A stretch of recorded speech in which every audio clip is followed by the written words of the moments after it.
Komite Olahraga Rekreasi Masyarakat Indonesia adalah wadah berhimpun dari sekitar 72 induk olahraga yang berhimpun di KORMI, dari olahraga tradisional dan kreasi budaya, kemudian ada olahraga kesehatan dan kebugaran, dan ada olahraga petualangan dan tantangan. Yang ini umumnya anak-anak muda ini, ya, petualangan dan tantangan.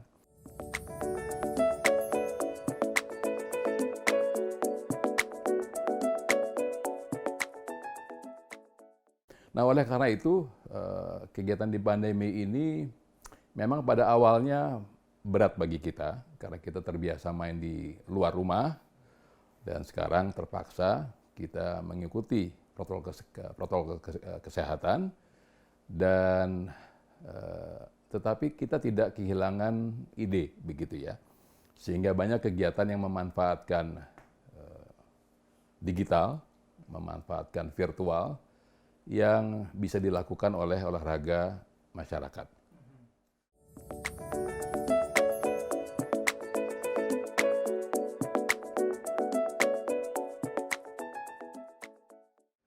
Fornas itu adalah PON-nya, olahraga masyarakat, dan diselenggarakan setiap 2 tahun.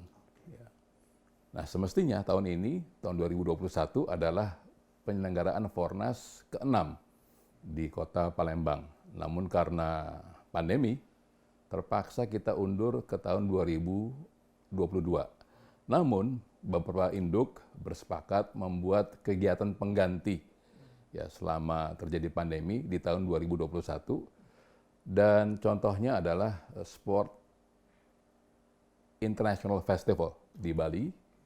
Kemudian juga nanti akan ada Festival Energy Medicine. Jadi ini menarik, ini festival karena mengedepankan kekuatan tubuh untuk melawan penyakit. Jadi tidak semata-mata bergantung kepada obat. Dan saya pikir ini sebetulnya tepat ya. Di era pandemi kita memperkuat imun kita melalui olahraga, di samping tentunya gizi, olahraga yang cukup. Nah, kita bisa memanfaatkan olahraga masyarakat ini untuk memperkuat imun tubuh kita. Jadi macam-macam, Mas Rais, yang katakanlah yang dipikirkan, dan ini sebagai, menurut hemat saya, sebagai kegiatan kreatif ya, di tengah pandemi, pengganti Fornas.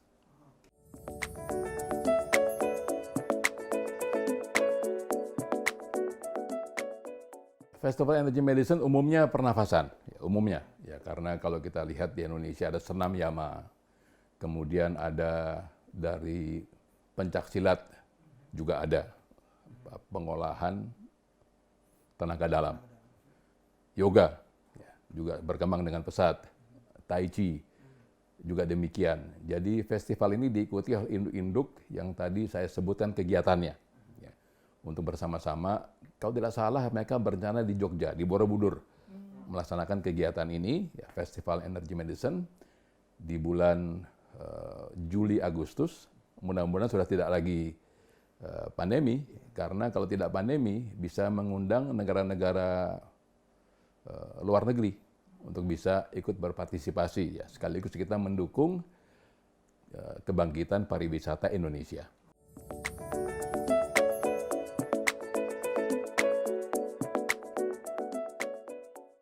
Iya, karena di undang-undang yang sekarang berlaku, undang-undang tentang sistem keolahragaan nasional, itu disebutnya komite. Jadi ada Komite Olahraga Nasional Indonesia, KONI, dan ada Komite Olimpiade Indonesia, KOI. Nah, kita dahulu memakai kata federasi. Ini sering membuat kerancuan, utamanya di daerah. Dipikirnya federasi ya, FORMI, itu di bawahnya KONI, gitu ya kan. Padahal kita ini sejajar dengan olahraga prestasi. Hanya beda garapan. Yang satu menangani prestasi di PON, SEA Games, Asian Games, Olympic Games. Nah, ini menangani yang di luar itu. Ya, jadi umumnya adalah olahraga masyarakat yang tidak dipertandingkan di berbagai event yang tadi saya sampaikan.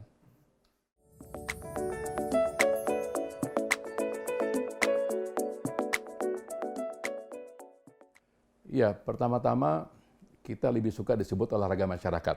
Ya, walaupun undang-undangnya mengatakan olahraga rekreasi, gitu ya. Karena rekreasi adalah bagian daripada olahraga masyarakat. Dan olahraga masyarakat ini tidak pasif, gitu ya. Konotasinya aktif sebagai gerakan. Karena kita ingin menjadi gerakan masyarakat untuk berolahraga, meningkatkan kesehatan, kebugaran, dan kegembiraan. Nah, oleh karena itu saya bersyukur bahwa Pak Menpora istilahnya itu sambangi Kapolri, ya kan, beberapa hari yang lalu untuk meminta kejelasan. Karena olahraga masyarakat itu sifatnya massal. Ya, jadi kalau kita lihat orang senam di lapangan, itu bisa puluhan ribu. Ya, orang naik sepeda bisa ribuan. Orang jalan kaki, ya, jalan sehat, bisa puluhan ribu. Jadi sekarang ini kan tidak boleh. Oleh karena itu, kalau memang nanti berkat PSBB dan PPKM ya, berhasil menurunkan tingkat penularan, nah apakah ini diperbolehkan untuk bisa berkumpul tetapi tetap mengikuti protokol kesehatan di lapangan, begitu ya, jaga jarak dan segala sesuatunya. Karena bagaimanapun kita mampu berolahraga di dalam rumah, tapi berbeda. Ya, olahraga masyarakat itu umumnya di luar rumah, di luar gedung. Ya. Dan ini yang kita lihat nanti bagaimana perkembangan daripada COVID itu sendiri.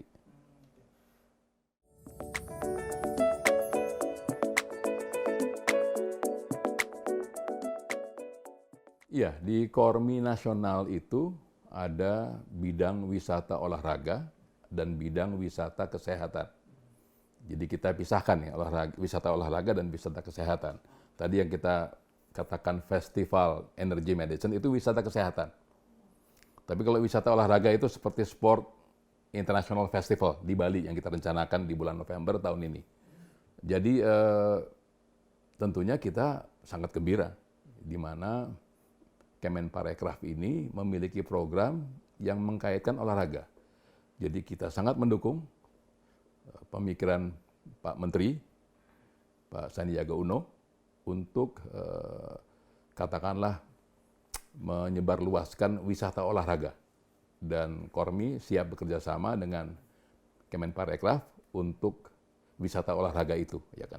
Nah sekarang wisata olahraganya kita prioritaskan kepada dalam negeri dulu. Ya kan, jadi belum bisa kita mengundang luar negeri. Jadi kita ingin mengangkat turis domestik gitu ya, melalui wisata bugar. Jadi istilahnya Pak Menteri itu wisata bugar. Nah, jadi wisata tapi kita membangun kebugaran. Nah ini yang saya pikir akan menjadi kegiatan utama Kormi di dalam nanti mendukung program daripada Kemenparekraf.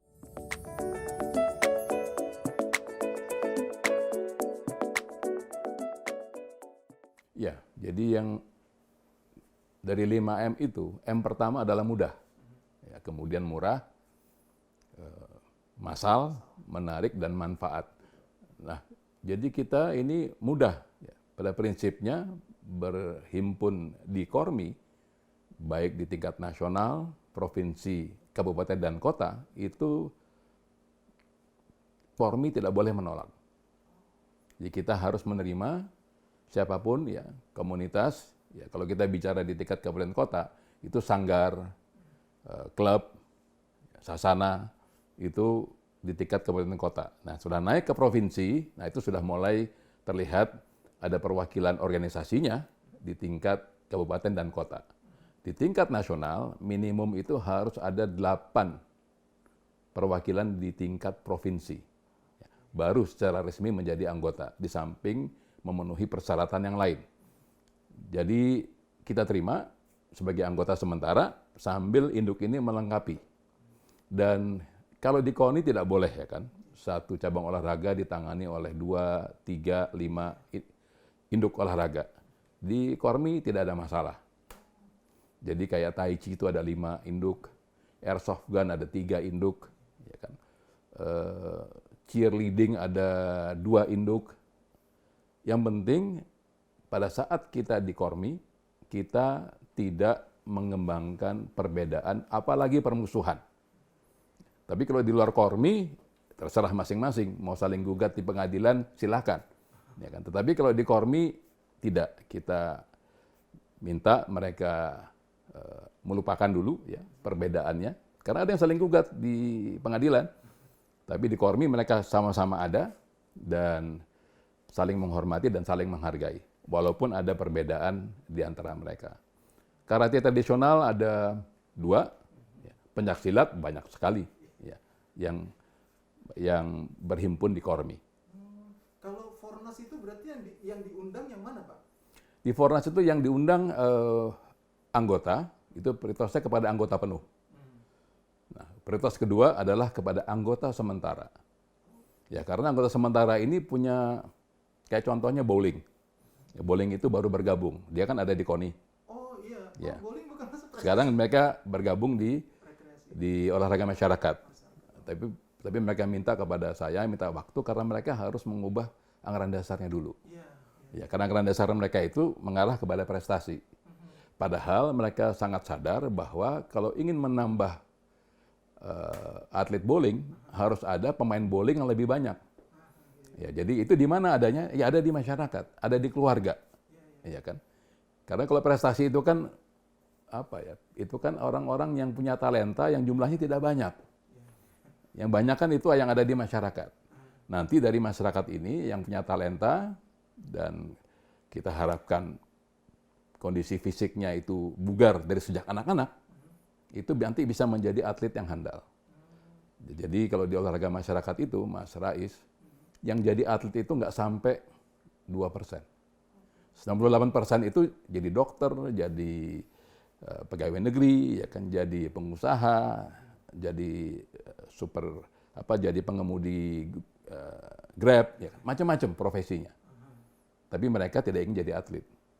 Nah, jadi itu yang kita lakukan di olahraga masyarakat. Nah, atlet ini kita ingin pastikan ya calon atlet ini yang ada di Kormi mereka bugar dari sejak dini. Karena kebugaran tidak bisa secara instan dilatih melalui training center. Terlambat itu. Ya kan? Jadi kebugaran itu harus dilatih sejak dari usia dini, dari usia anak-anak. Dilatih kebugarannya. Ya kan? Sehingga pada saat mereka menjadi atlet, dasarnya sudah kuat. Jadi kalau dari pembinaan Kormi sendiri, ini lebih kepada membangun kebugaran dahulu, baru memikirkan prestasi, seperti itu, Pak? Iya, itu pilihan, terserah pilihan daripada kita sebutnya pegiat olahraga di Kormi. Ya, kalau kita pegiat di prestasi itu atlet. Nah, pegiat ini, Mas Rais, dari anak-anak, remaja, dewasa, sampai lansia. Itu pegiat olahraga masyarakat.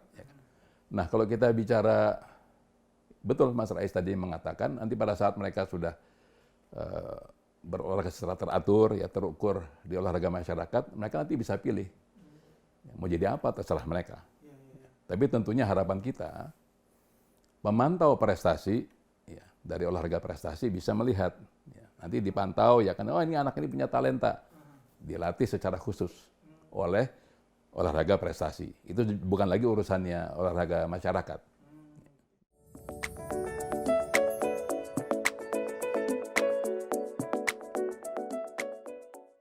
Di olahraga masyarakat, termasuk di tingkat Tavisa itu dunianya ya, itu kita tidak mengedepankan siapa juara umum.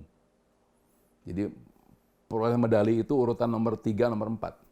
Ya kan? Yang kita angkat adalah membangun kebersamaan, persaudaraan untuk meningkatkan kesehatan dan kebugaran dan kegembiraan.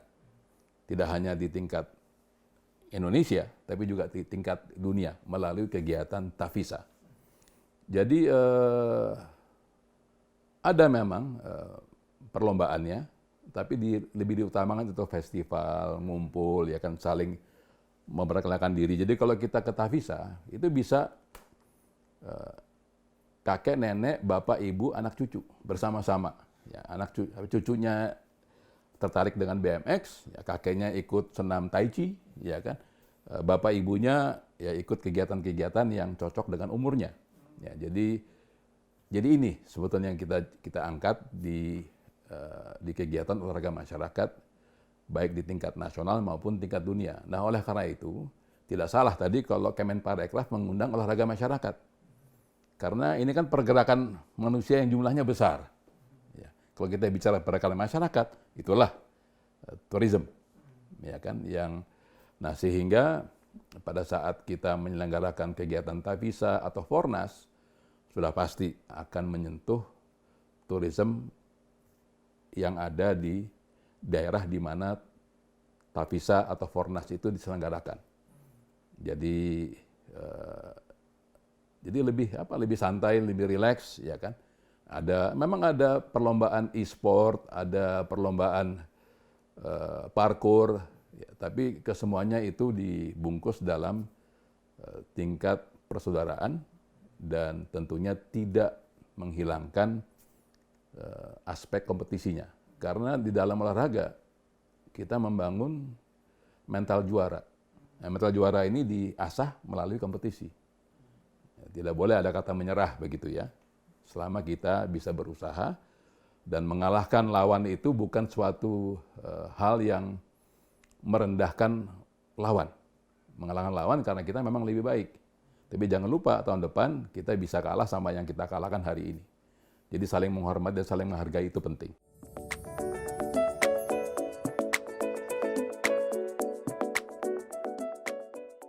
Menurut saya di Indonesia ini umumnya masih trendy.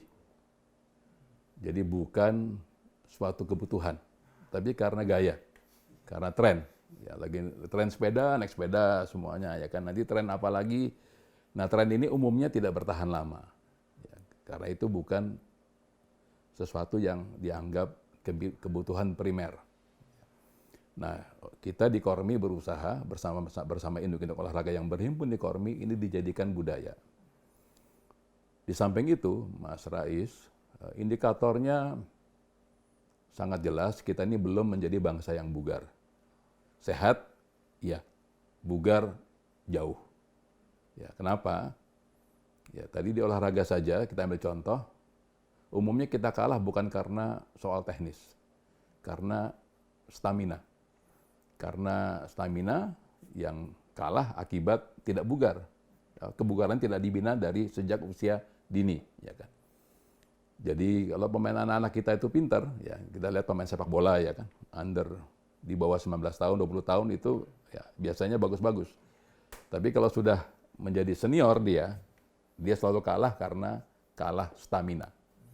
Jadi itu dia prestasi. Tenaga kerja kita itu tingkat produktivitasnya rendah. Jadi tenaga kerja Indonesia kalau kerja 6 jam sudah lelah. Tenaga kerja Vietnam, China, mereka kerja 8-10 jam per hari belum lelah. Karena apa? Karena kebugaran. Ya kan? Kita lihat BPJS Kesehatan. Ya, pemerintah setiap tahun kalau orang bilang itu ya menomboki gitu ya. Jadi menalangi 7-11 triliun rupiah setiap tahun. Menangani orang sakit yang penyakitnya bisa dicegah melalui olahraga. Ya, tentang penyakit jantung, ya, penyakit diabetes, gula itu kan penyakit tidak menular yang bisa dicegah supaya jangan terjadi melalui olahraga. Jadi dari situ saja kelihatan bangsa kita belum bangsa yang bugar. Belum, ya kalau kita keluar rumah nih Mas Rais, kita ketemu warung, Indomart, Alfamart, yang mereka jual makanannya gula semua, ya kan. Dan rokok dijual bebas, ya kan. Kemudian ada zat-zat yang sifatnya zat pengawet. Ya. Apakah kita salahkan Indomart? Tidak. Yang salah konsumennya. Karena Indomart itu hanya menyediakan makanan yang disukai oleh konsumen, bukan makanan yang dibutuhkan oleh konsumen. Nah, melawannya bagaimana? Kita nggak bisa melarang Indomart, ya kan? Yang kita lakukan adalah meningkatkan intensitas olahraganya, untuk supaya gulanya jangan berlebihan di tubuh, ya, supaya zat pengawet yang mereka makan setiap hari ini bisa dinetralisir oleh olahraga. Ya. Jadi ini yang kita upayakan, tidak ingin, ya kita sampai berbusa melarang orang merokok juga susah, ya kan. Tetap aja mereka merokok, ya. Ya sudahlah, daripada kita berbusa-busa, ya kan lebih bagus kita energi kita itu meningkatkan intensitas olahraga di masyarakat.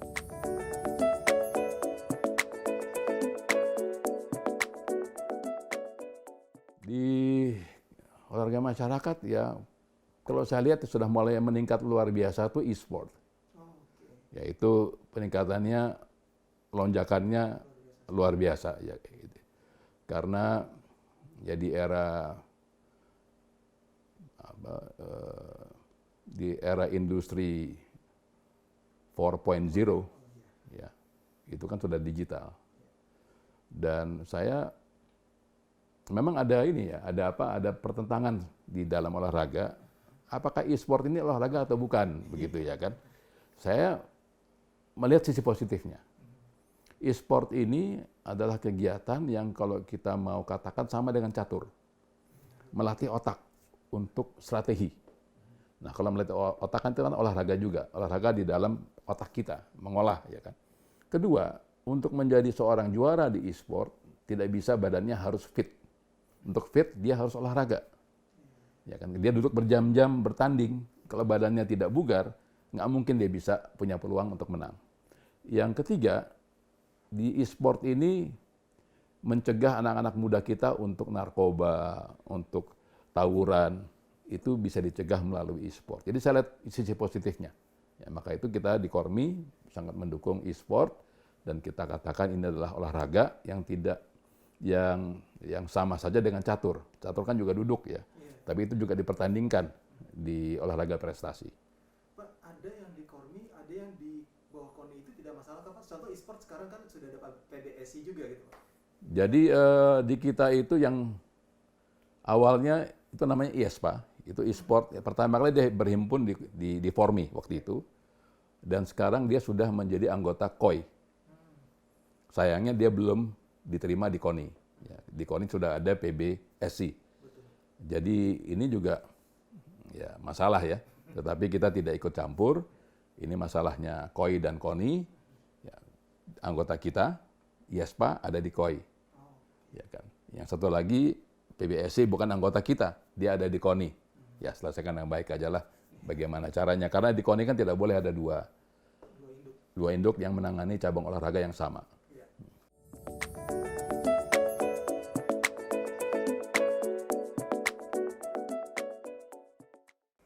Kita berdasarkan musyawarah nasional luar biasa di bulan September tahun lalu, 2020, kita menetapkan Indonesia Bugar 2020-2045. Kita punya keinginan kuat gitu ya, punya tekad yang kuat di tahun 2045 Indonesia ini bangsa yang bugar. Pada saat kita memperingati 100 tahun Indonesia merdeka, Indonesia emas. Nah, kita harus menjadi bangsa yang bugar. Nah, untuk menjadi bangsa yang bugar di 2045 ada tahapannya. Di 2020-2025 tahapannya, target yang harus dicapai ada. 2025-2030 target berikutnya. Jadi ada berjenjang. Nah, kami berharap Indonesia Bugar ini dapat didukung oleh pemerintah. Tidak hanya Kemenpora, tetapi juga Kemenkes, Kemenparekraf, ya itu semua terkait. Karena kalau kita bicara kesehatan kan Kemenkes. Dan kalau kita bicara bela negara itu Kementerian Hankam. Ya kan? Jadi kita harapkan nanti anak-anak muda kita ini yang di berbagai induk itu mengikuti kegiatan bela negara. Nggak salah. Kalau mereka mau, ya disiapkan programnya oleh pemerintah. Ya kan? Karena bela negara itu kan sesuatu yang baik. Jadi beda dengan indoktrinasi. Tapi ini adalah sikap untuk mencintai negara dan membela negara kalau negara mendapatkan ancaman dari luar, begitu ya. Maupun dari dalam. Jadi kaitan olahraga masyarakat ini banyak sekali. Ya, maka itu di Kormi itu ada bidang khusus, bidang relawan olahraga. Kita ingin mengangkat kembali spirit of volunteer. Ya, volunteer itu kan tidak dibayar. Tapi di Indonesia salah kaprah. Ya, volunteer itu dibayar. Semestinya volunteer itu tidak dibayar. Karena itu adalah kesuka relaan. ya, dari anak muda, dari masyarakat yang ingin berbuat sesuatu bagi kebaikan bersama. Ya, ini kita ingin juga angkat kembali semangat volunteer yang sekaligus juga mencintai negaranya. Dan oleh karena itu, tentunya kita harus memperkuat kerjasama kita dengan Kemenpora. Dan saya bersyukur kalau di Kemenpora nanti di Deputi 3 akan ada ASDEP, ASDEP itu asisten deputi yang baru, di mana di dalamnya ada pembinaan SDM. Kenapa saya katakan itu penting? Karena kalau kita bicara sport science, itu bukan monopoli olahraga prestasi. Sport science juga harus berkembang di olahraga masyarakat. Karena apa? Karena menyangkut keselamatan warga dalam berolahraga. Banyak warga tidak tahu, dia sembarangan mengikuti olahraga, akibatnya cedera. Bahkan sampai meninggal, karena tidak paham ya, bagaimana berolahraga dengan baik dan benar. Jadi kayak begitu kita ingin kita perkuat hubungan kerja kita dengan Kemenpora. Dan oleh karena itu ke depan, sekali lagi dengan dukungan Kemenpora, kita berharap nanti bisa memperkuat dengan Kemenparekraf, sudah jalan sekarang, dengan Kemenkes sudah ada MOU, dan juga berbagai kementerian termasuk lingkungan hidup. Ya, karena olahraga ini bisa tumbuh subur dengan lingkungan hidup yang bersih, asri. Ya, kita nggak bisa lari, ada polusi. Ya kan, kita lari, udaranya mesti bersih. Ya kan, kita berolahraga, bersepeda, olahraga polisi tidak boleh ada. Ya, karena itu nanti malah merusak paru-paru kita. Ya, jadi lingkungan hidup menjadi concern olahraga masyarakat supaya kita memberikan pemahaman kepada masyarakat bahwa lingkungan hidup kita itu harus bersih, asri, tidak boleh ada polusi, dan oleh karena itu berbagai kegiatan termasuk jalan kaki kita dukung. Karena Mas Rais, sekarang ini orang Indonesia langkah jalannya per hari itu sekitar 3.000-an per hari, ya kan? Yang paling tinggi itu Hong Kong, 7.000 langkah per hari, average, ya kan? Jadi kalau kita lihat di negara-negara yang sudah maju, mereka kalau jarak 1 kilo, 2 kilo jalan kaki. Di kita 50 meter naik sepeda motor, ya kan? Tapi saya nggak bisa salahkan masyarakatnya juga, karena trotoarnya juga nggak bagus. Ya, bahkan berlubang-lubang, ya kan. Nah, sekarang udah mulai trotoar diperbaiki, ya kan. Betul-betul digunakan untuk pedestrian. Ya, jadi ini menurut hemat saya sangat berpengaruh terhadap peningkatan kebugaran. Kalau kita bisa memahami hal-hal ini penting, trotoar tidak boleh dipakai oleh motor, oleh jualan. Ya, ini adalah untuk pejalan kaki, supaya kita menumbuhkan budaya jalan kaki. Dan kalau kita hitung, berapa yang kita bisa hemat dari segi BBM. Ya, kalau naik motor 50 meter, 100 meter naik motor, ini pemborosan juga. Kalau naik tangga, kalau naik lift hanya untuk 2 lantai, itu pemborosan listrik yang luar biasa. Jadi kalau di kantor pemerintah, di kantor manapun, saya kalau naik 5 lantai, saya naik tangga darurat. Masih sanggup.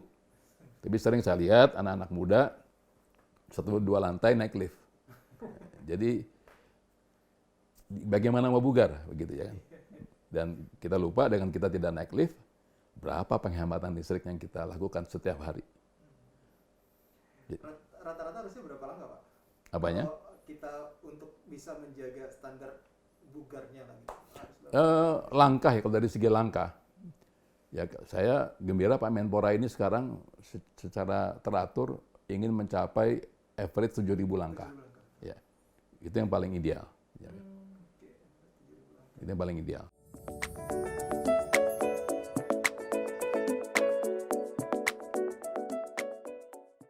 Kalau yang terkait dengan kondisi fisik saya, ya jalan kaki, ya kan.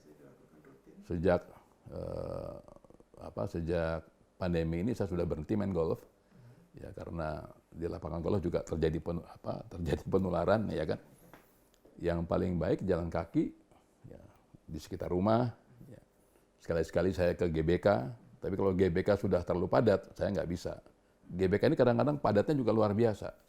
Nah, makanya masyarakat jalan kaki itu pindah ke SCBD. Nah, artinya apa? Artinya pemerintah seperti Ibu Kota Jakarta ini membuat Tidak hanya di GBK atau di SCBD, tapi di berbagai taman-taman, di berbagai wilayah kota untuk orang berjalan kaki. Ya, di hari-hari libur utamanya. Dan seringkali jalan kaki itu juga tidak pada hari libur. Saya lakukan jalan kaki itu hampir setiap hari. Ya, karena kebugaran tidak bisa dibangun hanya at leisure time. Ini salah kaprahnya kita menyebut olahraga rekreasi, karena dikatakan ini adalah melakukan olahraga di waktu luang. Bukan. Saya harus setiap hari jalan kaki, ya kan. Jadi itu tidak di waktu luang. Itu kan jam kantor, ya kan. Jadi jam 8 sampai jam 10 saya harus korbankan untuk olahraga.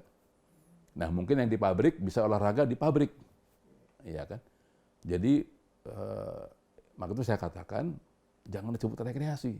Rekreasi itu kesannya aja sudah seolah-olah piknik begitu, ya kan. Padahal ini adalah satu gerakan untuk masyarakat berolahraga.